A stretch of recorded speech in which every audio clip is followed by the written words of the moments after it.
नमस्कार, मी ओमप्रकाश उडान. आपण पाहतात वास्तव न्यूज मराठी.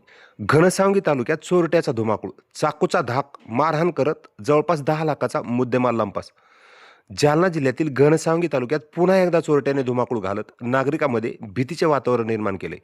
भोगाव येथे मध्यरात्री अज्ञात चोरट्यांनी चाकूचा धाक दाखवत व लोखंडी राडने मारहाण करत घरामध्ये दरोड्या सदृश्य चोरी करून जवळपास 10 लाख रुपयाचा मुद्देमाल लंपास केल्याची घटना उघडकीस आली आहे. ही घटना 20 फेब्रुवारी रोजी मध्यरात्रीच्या सुमारास घडली अशी माहिती मिळाली. भोगाव येथील संदीपान रामप्रसाद मुळे यांच्या घराचा दरवाजा तोडून चोरट्याने घरात प्रवेश केलाय.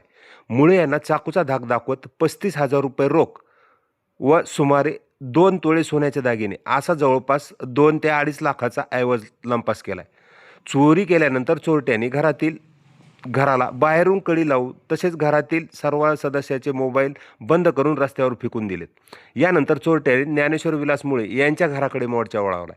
घरात घुसून लोखंडी रॉडने मारहाण केली व पती पत्नी मुलाला चाकूचा धाक दाखवत सुमारे 5 तोळे सोन्याचे दागिने व नगदी रक्कम असा जवळपास 6 ते 7 लाख रुपयाचा मुद्देमाल लंपास केल्याची माहिती मिळाली.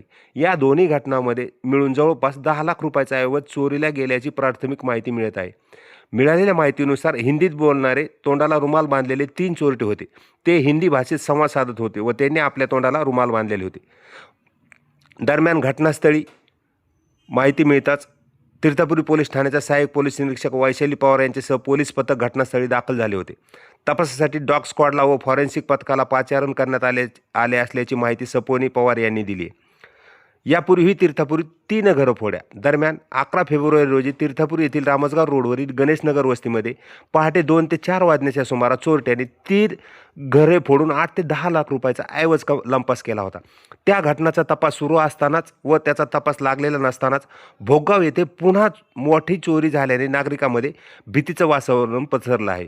दरम्यान या वारंवार घडत असलेल्या चोऱ्याच्या घटनामुळे तीर्थपुरी व सर्व परिसरामध्ये नागरिकांमध्ये असुरक्षिततेची भावना निर्माण झाली असून या चोऱ्याच्या घटनामुळे चिंताग्रस्त ग्रामस्थ बनले आहेत.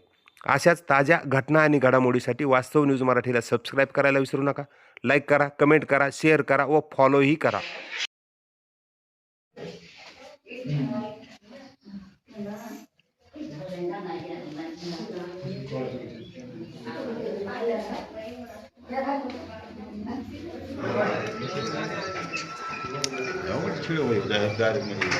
लय आत बी नका समजा याची